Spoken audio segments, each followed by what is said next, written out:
Julián Ruggiero es asesor de finanzas, forma parte del grupo RGG Group, en el cual vos te podés meter ahí, por supuesto contratarlos para que ellos te vayan asesorando qué hacer con tu finanzas. ¿Cómo andas, Juli? ¿Todo bien? ¿Cómo andás, Raúl? Bueno, Bienvenido. ¿Todo muchas tranqui? gracias por la invitación. La voz un poquito tomada por el día de ayer. ¿Sabés que te iba a presentar Así como que... el que venía a darnos la solución a qué hacer con la voz, pero no? No, No es tampoco. por ahí. Ahí no los puedo ayudar. Y no es con anestesia tampoco. Tampoco. No, tampoco. Qué terrible el partido de ayer. ¿Sos No, futbolero? Sí. No tanto, pero bueno, con los partidos como ayer es imposible no serlo, ¿no? Es Así tremendo. Terrible. Bueno, ahí está. Todos jugados de la voz entonces, como para poder charlar un poco. Bueno, contame un poco. Muchas repercusiones del primer capítulo. Mucha gente que dijo, che, es como que vos lo entenderás cuando va un cliente o un potencial cliente a contratarlos a ustedes, que en un momento, así como los médicos te dicen, che, mirá, tenés esto, vas a tener que dejar esto. Es como que vos tenés que meter un poco el dedo en la llaga en cuestiones de finanzas. Sí, exacto. Empiezan a salir a flote por ahí cosas que uno no ponía el ojo, no veía. Sí. Y bueno, de ahí es donde empieza a aparecer el interés, ¿no? Ok. Y a medida que uno va profundizando, bueno, va pudiendo llegar a que el cliente tome conciencia también, ¿no? Ok. Bueno, en el programa anterior hablamos un poco de lo que era la importancia del ahorro, las finanzas personales, el consumo consciente. Sí. Y ahora por ahí lo que me gustó para este programa es un planteo un poco más de ir al grano respecto a tocar qué alternativas tenemos en las dos cosas que más habitualmente hace el argentino promedio con los ahorros, que es el plazo fijo Ok. o comprar dólares y guardarlo, ¿no? O sea, ¿qué alternativas superadoras tenemos a eso, ¿no? Me gusta porque va la segunda columna y todavía no hablamos de inversión. O sea, no hablamos de apostar porque, claro, primero hay que ordenarse. Es un poco eso. Uno no puede salir despavoridamente, primero, a gastarse la plata que debe, que es, che, no voy a pagar la tarjeta, me voy a comprar un bono, una acción a ver cómo me va y después termino pagando las deudas. No, primero hay que ordenarse, puertas adentro y después salir a tratar de ahorrar o invertir, ¿no? Exactamente, o sea, no hay inversión sin ahorro. Y para ahorrar, obviamente, lo que primero hay que acomodar son los números y las finanzas personales, ¿no? ¿Por qué vamos inmediatamente? ¿Es una cuestión de confianza el tema del plazo fijo o el dólar? ¿Refugiarse en el dólar? Yo creo que históricamente fue las únicas alternativas que tenía el inversor chico, digamos, el inversor minorista, que somos nosotros. No teníamos demasiadas alternativas, ¿no? A partir de que se empieza a ser mucho más accesible con internet, las plataformas y demás, y podemos invertir en el mercado de capitales, eso va cambiando de a poco, ¿no? Antes era o plazo fijo o comprar dólares, o el que tenía un mayor poder adquisitivo compraba algún inmueble. Y ahí se terminaba, ¿no? Claro, a ver, nos quedaba como lejos esta imagen de gente hablando, me acuerdo por esos zapatófonos que había, gente hablando con movicones grandes, lleno de pantallas en los cuales iban marcando como si esto fuese un estudio del corazón, muchas pantallas por todos lados, pero uno entendía como que le quedaba lejos el tema, por ejemplo, nombrar la bolsa, ¿no? Digo, hoy, no sé, cotizar en bolsa, comprar una acción, ser parte de una empresa, nos queda lejísimos.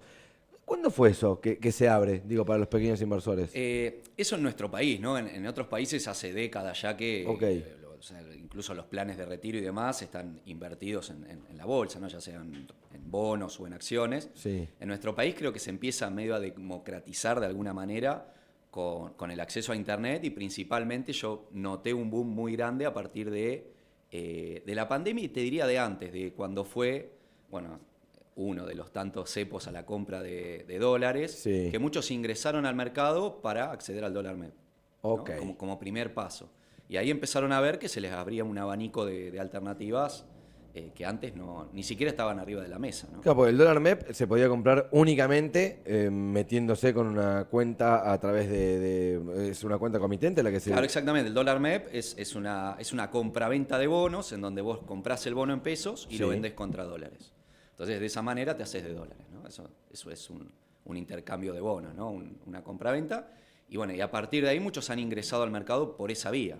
Y después empezaron a descubrir, bueno, que era un abanico enorme, ¿no? ¿Sabés que haciendo el repaso de títulos en la semana, creo que fue el lunes, ¿no? Me va a hacer acordar la producción y me va a ayudar a mi mala memoria, que en la tapa del Diario de la Nación salió que el 54% de los argentinos tenían una cuenta comitente, que había crecido un 1800% en los últimos 5 años, que era una locura total y tiene que ver un poco con esto, ¿no? Sí.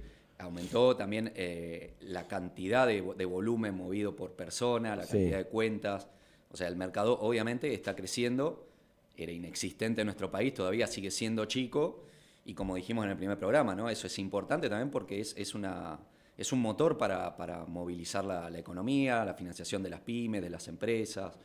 Así que, bueno, no es solo lo que podemos potenciar nosotros en nuestros ahorros, sino también potenciar la economía del país. Ya nos metemos de lleno en el capítulo del día de hoy. Yo quiero recomendarles que vayan a leer el libro que se llama De Cero a Inversor en Valor.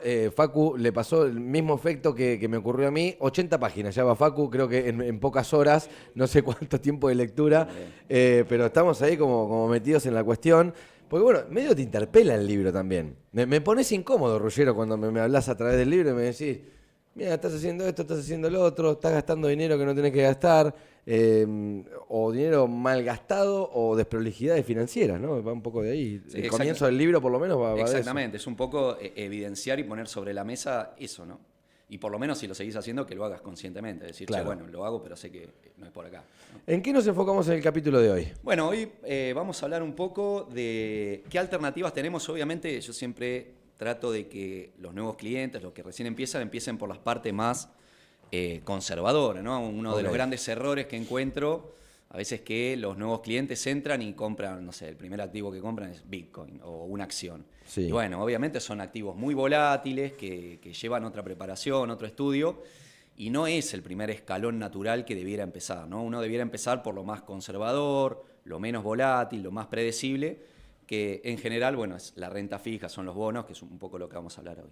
Y un poco la charla de hoy me parecía que podía ir dirigida a esa, ¿no? A que históricamente lo que hizo fue o plazo fijo o comprar dólares. Sí. Bueno, ¿qué alternativa conservadora, más o menos parecida, pero superadora, podemos ofrecerle desde el mercado de capitales? Bien, hablemos de estas dos cosas.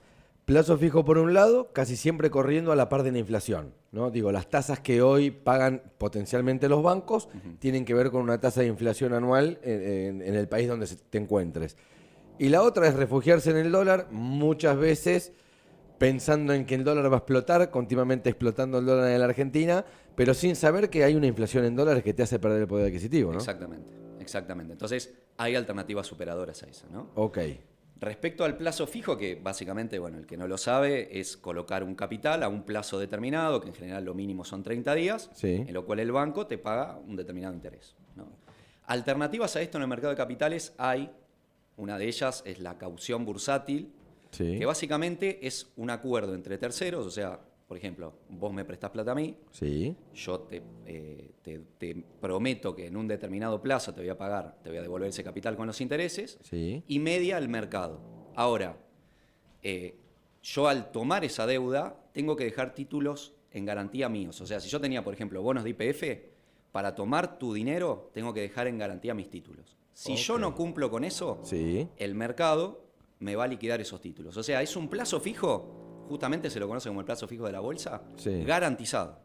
Vamos a poner un ejemplo más llano, ¿no? Sí, a ver. Supongamos que yo te pido plata prestada, ¿no? Vos me decís, bueno, tomá, yo te lo presto y yo te prometo que en un mes te lo voy a devolver con intereses, ¿no? Pero en el medio está el mercado que supongamos que es Facu, ¿no? Sí. Bueno, Facu se va a quedar con la llave de mi auto, ¿no? Ok. Mientras yo te deba esa plata. Sí. Si yo al momento de pagar no te lo pago, Facu me va a pagar a mí Sí. y me va a reventar el auto para cubrir la deuda. Ok. ¿Sí? Entonces, por eso es muchísimo más seguro que un plazo fijo. Bien. Es un acuerdo entre terceros y para ponerte en referencia de la seguridad, ¿Y paga más intereses que un plazo fijo? Digo, sí, ahí está la hoy en ganancia día, de quien por ahorra. ejemplo, la TNA, la tasa nominal anual, ¿no? Que ofrece una caución, ronda el 20% Sí, anual, sí. mientras que los bancos hoy por el plazo fijo están ofreciendo un 18, 17, 19, dependiendo del banco, Ok. pero bueno, tiene un spread negativo, ¿no? O sea, le estás regalando plata al banco, por decirlo de alguna manera. Ok. Otra cosa que ofrece es la flexibilidad en días. Vos un plazo fijo lo podés poner como mínimo a 30 días. Sí, y cuanto más días lo pones, mayor es la tasa. Te puede dar un poco más de Ok. tasa. Y durante esos 30 días no podés hacer nada, o sea, no podés cancelar ese plazo fijo. Ok. Las cauciones lo que te ofrece es poder ponerlo a un día, 3 días, 7 días, o sea, te permite una flexibilidad de Sí. plazos mucho mayor que lo que te ofrece el plazo fijo, ¿sí? Entonces, es más seguro, Sí. rinde más Sí. y tiene más flexibilidad. Ok, ¿eso a través de qué se hace? ¿Es una Eso a plataforma? través, ¿Es una de cuenta nuevo, comitente? ¿Qué es? Por ahí esto explicado, uno lo puede entender como difícil o complicado, pero hacer una caución o colocar dinero en una caución es tan simple como colocar un plazo fijo. Está La bien. diferencia es que entras, en vez de al banco, a tu cuenta comitente en la plataforma, en YOL Inversiones, en Balance, en la que sea, Sí. y haces un clic en donde dice cauciones, pones el capital que quieras y ya está. Ok. Incluso si el fin de semana, por ejemplo, es viernes, Sí. y vos el fin de semana no vas a usar esos pesos, Sí. podés caucionar a 3 días, el lunes tenés ese capital más los intereses Sí. y te generó rendimiento durante el fin de semana. O sea, ¿por 3 días vale la pena? Vale la pena. Todo, en vez de tenerlo ocioso sin generar nada, ¿m? Y te rinde más que un plazo fijo y más que las billeteras virtuales, ¿no? Ok, tema de billeteras virtuales en algún momento me gustaría, porque hay mucha gente que está como confiando en eso. Dicen, bueno, yo tengo el dinero en la billetera virtual con el porcentaje que me está dando anual, porque uno, viste, que te pone como contento si vos tenés cierto dinero en una billetera virtual y por día te va diciendo, hoy te rindió 300 pesos, ¿no? Y uno como que dice, ay, mira qué bueno, no perdí, pero no da tanto como otras cosas, digo, ¿no? No, a ver, las billeteras virtuales básicamente cuando dejas en una cuenta remunerada Sí. son fondos comunes de inversión, ¿no? Los fondos comunes de inversión son fondos que se llaman money market, que básicamente están invertidos en cauciones, en letras y demás, en distintos activos, Sí. principalmente en cauciones. Entonces, obviamente te va a rendir menos que hacer una caución vos Porque lo mismo. está haciendo otro. Exacto. Claro. Que tiene que tener una ganancia. Que ¿no? Por la pongámosle gestión, Galperín ¿no? de apellido, ¿no? Si Exactamente. queremos. Y la otra, que siempre hay un error de lectura, que uno cuando lee el rendimiento, viste que te pone, yo no quiero decir la palabra, pero bueno, el mercado P, Sí. te rinde 17%, ¿no? Te va a rendir 17%. En realidad lo que te está mostrando es rentabilidad pasada. Esa rentabilidad está calculada en los últimos promedio, por ejemplo, de los últimos 10 días. Ok. Pero no te asegura la rentabilidad futura. No quiere decir que eso te va a rendir 17% a futuro, ¿sí? Si las tasas mañana bajan, tu rendimiento va a ser menor. Ok. ¿sí? En cambio, las cauciones, sí, vos estás asegurando rentabilidad futura. Ah, porque te publica cuánto te va a vos pagar. es un acuerdo que vos decís, bueno, a TNA del 20, el 20. Va a rendir un 20. No, eso no cambia. ¿sí? Ok, o sea, y eso es a través de cuentas comitentes. De cuentas comitentes, que puede ser en cualquier plataforma de inversión. ¿sí? Recomendame una, digamos. Bueno, mi libro está auspiciado por YOL YOL, Inversiones, sí, así vamos que ahí. le vamos a dar una. Y Oli Inversiones, digo, no tiene ningún cargo, no es que te cobran un mantenimiento de cuenta, ¿o sí? No tiene ni costo de apertura ni de mantenimiento. Obviamente la comisión cuando operás un activo, que Sí. bueno, eso es un costo fijo. Pero bueno, sí, no tiene ningún costo, podés abrir la cuenta de manera libre y gratuita. Bien. Sigamos adelante, me entusiasma mucho este capítulo porque, a ver, no metimos todavía. Esto es. ¿Cómo podemos poner? Si tuviese que ponerle un título a esta columna, es mantención del ahorro, porque en realidad todavía no Sí, estamos o, invirtiendo. sí, generación básica de tasa, si querés Ok, llamar de alguna manera, ok. o alternativas al plazo fijo.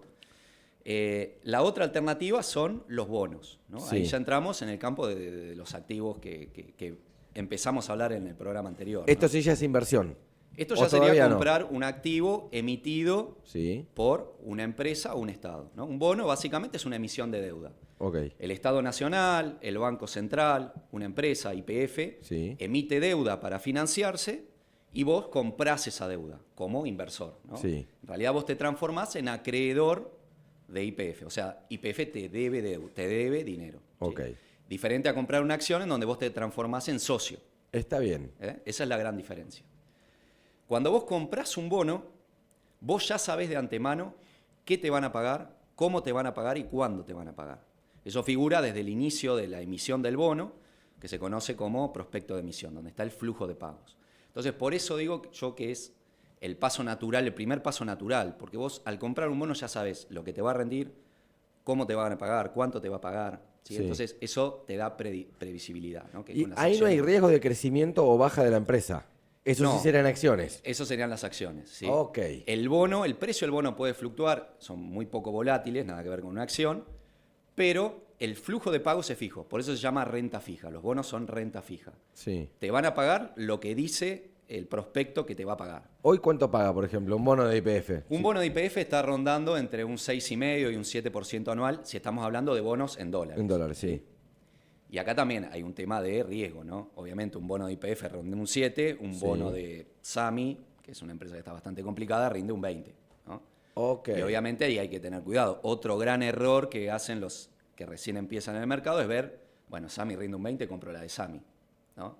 Y lo que estás comprando es como Un riesgo. acciones, un riesgo, claro. Obviamente. Claro, vas al batacazo. Si te rinde, te rinde. Lo que pasa es que después. Igualmente yo siempre digo, es mejor que durante 10 años te rinda algo un 7% anual, que es anual y compuesto. Eso quiere decir que duplicás el capital en 10 años, Sí. que te rinda un 20% un año y al siguiente año te declaran un default y no te paguen, ¿no? Entonces, obviamente hay que hacer un análisis de riesgo e invertir en cosas de manera consciente. ¿Después se puede reclamar eso o no? Me Bueno, convierto después en un fondo buitre, eso- ¿no? Digamos, una cosa así. No, eso después obviamente hay reperfilamientos, hay, bueno, concursos preventivos, puede ir a una quiebra, bueno, pero no es a lo que apunta alguien que quiere capitalizar sus ahorros, ¿no? Se habla de una inflación anual del 8% aproximadamente en dólares. Depende del año, ha sí. habido años de 2022 en Estados Unidos hubo una inflación llegó al 9%, Sí. pero para ponerte en referencia, en los últimos 10 años, si vos compraste dólares y los guardaste, perdiste el 27% del poder adquisitivo. Ok. ¿Sí? O sea, 100 dólares en el 2015 son 73 dólares, o sea, a la pérdida que tuvo, ¿no? Entonces, por eso también la importancia de no ahorrar y guardar, sino ahorrar e invertir, ¿no? Entonces, hablamos de un 7%, donde en 10 años duplicás el capital, que vos en vez de guardar 100 dólares, a los 10 años tenés 200, a quien guardó los 100 dólares, seguís teniendo los 100 dólares, y no solo que seguís teniendo los 100 dólares, sino que perdiste el 23% de lo que podés comprar con esos 100 dólares. O sea, el dólar colchón que se le El llama. dólar colchón es- o como quieras llamarlo, ¿no? Vayamos a los riesgos, porque ahora es como que el cuento es feliz. Digo, che, vos vas a ganar tanto, por más que te pueda sonar mucho, te pueda sonar poco, estamos hablando de un 7-8% anual, la gente por ahí está esperando dejar 100 dólares y que a los 6 meses se conviertan en 300, no existe, eso no existe. ¿Qué riesgo puede llegar a haber? Digo, no sé, supongamos que junté 5.000 dólares, los tengo ociosos. Y digo, los tengo ociosos por miedo, porque digamos que nosotros con un corralito medio como que nos quemamos en algún momento. Tenga o lo tengas guardado, en aquel momento eran los bancos, digamos como que hay, sabrás bien, cierto temor por parte de los usuarios de a quién le entrego los ahorros que tengo. Exactamente. ¿Qué riesgos hay? Bueno, obviamente el principal riesgo es el riesgo crediticio. Desde ya, yo siempre pongo el ejemplo. No es lo mismo prestarle plata, no sé, a un amigo que tiene un trabajo estable, que gana bien y que por determinada circunstancia, qué sé yo, se está terminando la casa y se quedó sin capital Sí. y te pidió plata, vos sabés que te la va a devolver. Entonces, bueno, obviamente si te exigiría un interés, te puede exigir un interés bajo, porque vos tenés la seguridad de que te la va a devolver. Ahora, si te la pide un amigo que Que se va de copas todas las está tardecitas. de joda, que no tiene un trabajo estable y demás, obviamente primero vas a dudar. Vas a No sé decir, por qué, pero le puse cara a los dos amigos. bien, bueno, sí, por eso yo siempre lo pongo como ejemplo, porque siempre están esos dos amigos. Ok, que los confiables y los que no tanto, ¿no? Exacto. No digamos los no confiables. Exacto. Entonces, ahí también está el nivel de riesgo y lo que vos también le vas a exigir. Al que tiene mayor riesgo, desde ya le exigís una tasa mayor, porque el riesgo Ok. a perderlo es más grande, ¿no? Sí. Entonces, en esto es lo mismo. No es lo mismo prestarle a YPF, que sabés que es una empresa solvente, que podés ver los números, que hay calificaciones crediticias buenas, que prestarle a, bueno, no sé, Pepito Sociedad Anónima, Sí. que, bueno, que está roleando la deuda porque no tiene cómo pagar la deuda pasada, ¿no? Entonces, el riesgo es ese. Obviamente hay una evaluación previa que hacemos, que hacen las calificadoras de riesgo para saber qué riesgo estamos insumiendo, ¿no? Y desde ya, emisores tenés de todo tipo, incluso de otros países. Lo que se conoce como la tasa libre de riesgo es el bono americano, que básicamente es libre de riesgo porque son ellos los que imprimen los dólares. Sí. Y un bono, por ejemplo, a 20 años te rinde un 5% anual, ¿no? Ok, rendimiento baja la del tasa de rendimiento por una cuestión de la seguridad que Exacto. tiene el bono. Obviamente no va a rendir lo mismo un bono emitido por nuestro país, ¿no? Que es un poquito más volátil Bueno, y más inseguro, claro. Y más inseguro. De ahí nace, no sé si lo sabías, el riesgo país. El riesgo país es la diferencia de tasa que paga un bono De un país nuestro confiable. a 10 años respecto Sí. a un bono de americano a 10 años. No sé si lo sabía, pero bueno. No sabía que ese era el número. Exacto. Sí sabía que el riesgo país era una cuestión de confiabilidad, de cuánto confían los inversores externos sobre un país a la hora de devolver el dinero. Yo compro acciones en Argentina y, digamos, si tengo 400 puntos de riesgo país, tengo cierto riesgo. Ahora, si tengo 1.500 puntos, sé que no me la van a devolver. Exactamente. Es la sobretasa por sobre lo que rinde un bono americano a 10 años. Vamos a hacerlo simple y no vamos a entrar en lo técnico. Supongamos Dale. que un bono americano a 10 años rinde un 4% Sí, y un bono argentino a 10 años rinde un 8%, sí. el riesgo país son 400 puntos básicos. Ok.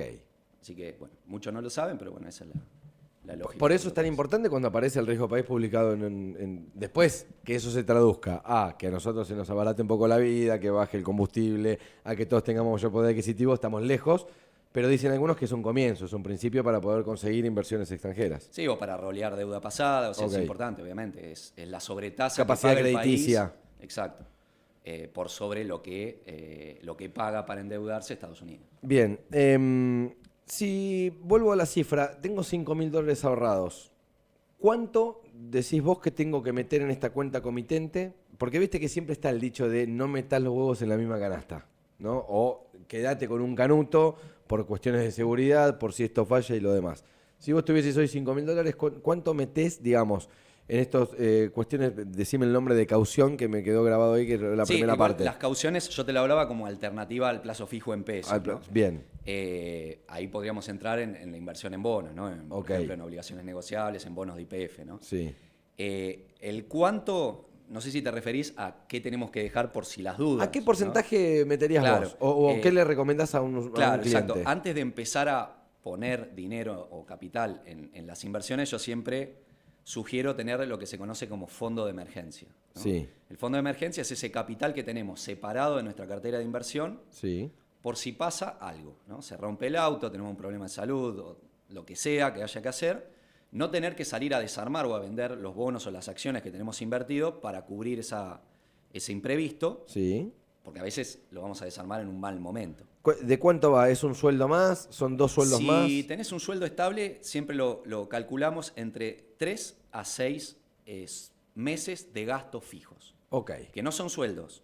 No, son no, los no, gastos es- fijos imprescindibles que tenés mes a mes. ¿no? La luz, el gas, el colegio, la prepaga, todo Un eso. alquiler, lo que El sea. alquiler lo haces por 3 o por 6, dependiendo si El sos riesgo que quieras tomar. Exacto. Sí. Y eso, bueno, tenerlo obviamente en moneda dura por cualquier eventualidad. Eso te va a cubrir o va a ser la red de seguridad por si te pasa algo, no tener que salir a mal vender tus posiciones. A partir de ahí, una vez que ya tenés organizado tu fondo de emergencia, Sí. empezás a armar tu cartera de inversión. Bien. Cartera de inversión, la recomendación, digo, aparece el dólar siempre como refugio seguro. ¿Sos de recomendar, digo, inversiones en pesos y después un recupero en dólares? ¿Qué es lo que conviene? Para el inversor de largo plazo, para el que quiere capitalizarse y ir formando su fondo de retiro, siempre en nuestro país es mejor pensar en moneda dura, ¿no? Porque cualquier Ok. salto devaluatorio que haya con este gobierno, con el otro o con el que sea, Sí. bueno, nos puede comer años de rendimiento generado en pesos, ¿no? Y en eso, como alternativa a aquel que tal vez tiene la costumbre del ahorro, comprar dólares y guardarlo, Sí. bueno, existen estos bonos, que son las obligaciones negociables, que son los bonos emitidos por las empresas, ¿no? Que de ahí podés hacer las dos cosas a la vez. Por un lado, estos bonos, como te dije, te van a pagar en dólares, Sí. ¿no? Los intereses, el capital, todo en dólares. Por lo tanto, son activos que su valor o su precio es en dólares. Pero los podés comprar tanto en dólares como en pesos. En el mercado se negocian también en pesos. Ok.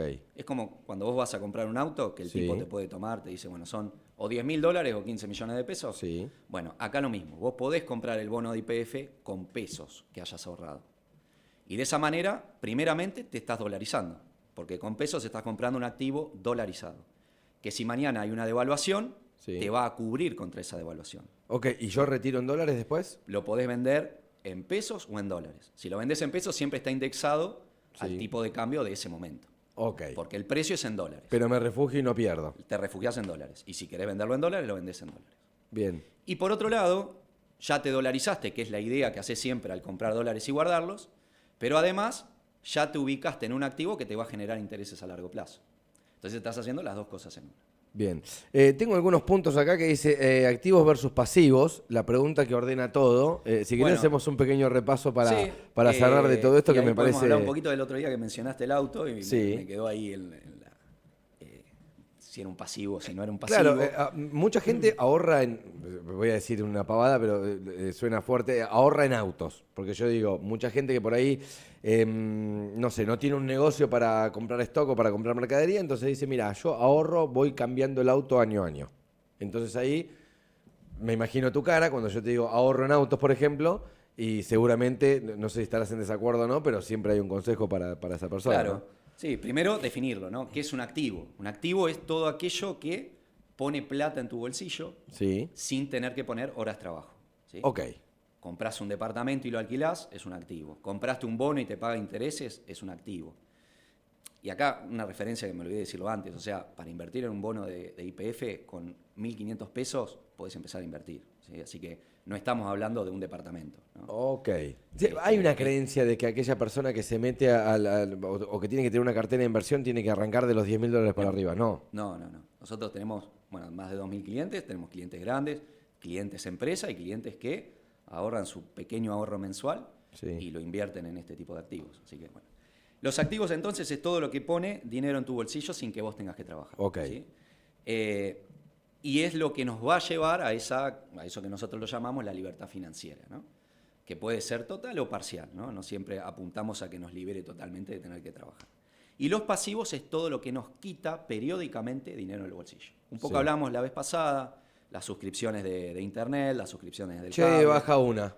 Le mando un gran saludo a la empresa, culpa de Ruggero, ¿eh? Ya di de baja una que la tenía ahí ociosa de gusto. No, pero es la verdad, o sea, uno se pone como consciente, dice, che, ¿lo miro o no lo miro? Ya está, baja. Sí. Exacto. Y la otra es el auto. Obviamente, si vos comprás un auto para ponerlo a trabajar o lo pusiste como un remis, como un taxi, como lo que sea, es un activo porque te va a poner dinero en el bolsillo. Ahora, si lo compraste para usarlo, es un pasivo de libro, ¿sí? ¿Por qué? Porque lleva un gasto de mantenimiento. Y a partir de ahí también podemos volver al primer programa y hablar de qué sería sostenible según el nivel de ingreso que tenemos, ¿no? Porque a veces... ¿Hay un porcentaje que me lleva el auto? Sí, obviamente. ¿Se puede medir? Exacto. Se dice que, o los cálculos, obviamente siempre estamos hablando de medias, de promedios, después, bueno, obviamente cada uno tiene su realidad. Pero más o menos el cálculo es que el valor del auto, o sea, de lo que vale, el 10% es lo que insumimos anualmente en mantenerlo, ¿sí? Okay. Seguro, patente, combustible, obviamente ahí dependerá si viajas mucho o poco. Pero bueno, más o menos es el 10%. Tengo un auto que vale 30 millones de pesos, me voy a gastar 3 millones sí o sí por año para mantenerlo. Okay. Entonces, si te lleva 3 millones de pesos por año... Ahí tengo que saber cuánto gano. Pero no, para primero definir, no es un activo, es un pasivo porque te está sacando plata del bolsillo. Okay. Que te guste ese pasivo y que lo disfrutes es otra cosa, pero no es un activo. Entonces, en base a eso, después tenemos otro valor que es que lo que te insume a vos del sueldo mensual no debiera ser mayor a un 10% de lo que ganás. Máximo un 15%. Okay. ¿Sí? Entonces, de ahí, de esas dos proporciones, de que te lleva el 10% de mantenimiento anual y que no debiera componer más del 10% de lo que vos ganás por mes, podemos sacar cuánto debiera valer el auto que vos tenés según lo que ganás. Ok. La cuenta es muy fácil. Si querés que ocupe un 10% de tu sueldo insumido en mantenerlo, debiera ser tu sueldo por 12. Bien. ¿Sí? O sea, si vos ganás, por ejemplo, 1,5 millones de pesos, que es un sueldo promedio, sí, debieras tener un auto no mayor a 18 millones de pesos. Si tenés ese auto, vas a insumir el 10% de tu sueldo mensual. Ok. Y como máximo, por 18 sueldos, que sería un vehículo de unos 27 millones de pesos. ¿Sí?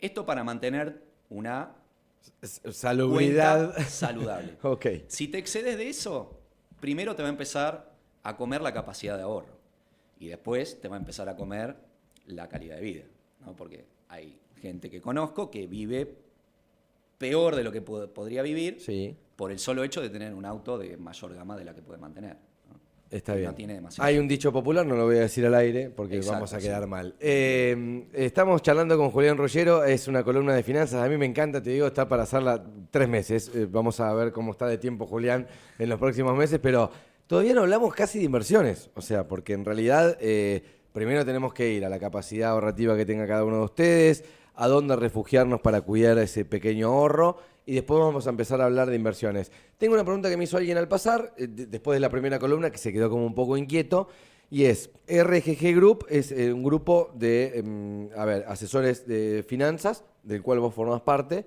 Me decían, yo tengo ganas, pero le tengo miedo a cuánto se cobra. No me voy a meter en tu sueldo. ¿Qué es, un porcentaje? ¿Cómo Sí, es? No es un cobro individual, sino que básicamente vos te abrís una cuenta en YOL Inversiones, por ejemplo. Por operar o comprar un bono o lo que sea, te cobra una comisión, que es del 0,5, 0,6%, dependiendo el instrumento. Y de esa comisión, después el broker a los asesores nos paga un porcentaje. O sea que directamente no es que nos pagás directamente a nosotros, ¿no? Sino que es a través de IOL y, claro, y de la yo te tengo comisión como surgida asesor. del broker sale nuestro ingreso. Digamos. Así que es lo mismo que inviertas solo o que inviertas asesorado, ¿no? Entonces, no tiene sentido, ¿no? Estar invirtiendo de manera... No, porque, a ver, nos has dado un montón de herramientas y esto yo creo que lo va a valorar un montón de gente que escucha la radio, que puede prenderse a través de un reel de redes sociales, pero no es lo mismo, digo, porque no todos somos el mismo cliente y entiendo que vos me vas a dar un asesoramiento personalizado, por lo menos para decirme, mira, te conviene esto, te conviene el otro. Y después hablabas un poco también, y con esto cierro, de que ustedes analizan qué tipo de usuario es el que están asesorando, ¿no? Digo, qué capacidad de ahorro tiene, qué tan jugado es a la hora de invertir, ¿no? Digo, ¿qué perfil? Exactamente, eso le llamamos el perfil de riesgo del cliente y obviamente los objetivos también son diferentes, ¿no? Es distinto por ahí la cartera que va a tener una persona que está ahorrando para no perder poder adquisitivo en pesos, Sí. o que piensa hacer un gasto, no sé, en un viaje dentro de un año, a aquel que está construyendo su cartera de retiro para cuando cumpla 65 años, ¿no? Entonces, obviamente no es todo lo mismo, ¿no? Y desde ya, la principal virtud de operar asesorado, más allá de construir una cartera un poco más coherente, es evitar los errores, ¿no? Los errores que podemos llegar a tener al empezar en esto, que te puede costar, bueno, capital, ¿no? Bueno, Julián Rollero, una nueva columna de asesoría financiera, me encanta. El próximo miércoles nos encontramos acá. Nos encontramos. ¿Cuándo me vas a decir cuánto? Tengo 100 pesitos ahí en una billetera virtual. Necesito data. Bueno, Rollero. la próxima. Julián Rollero ha pasado por el aire de Estación Caos.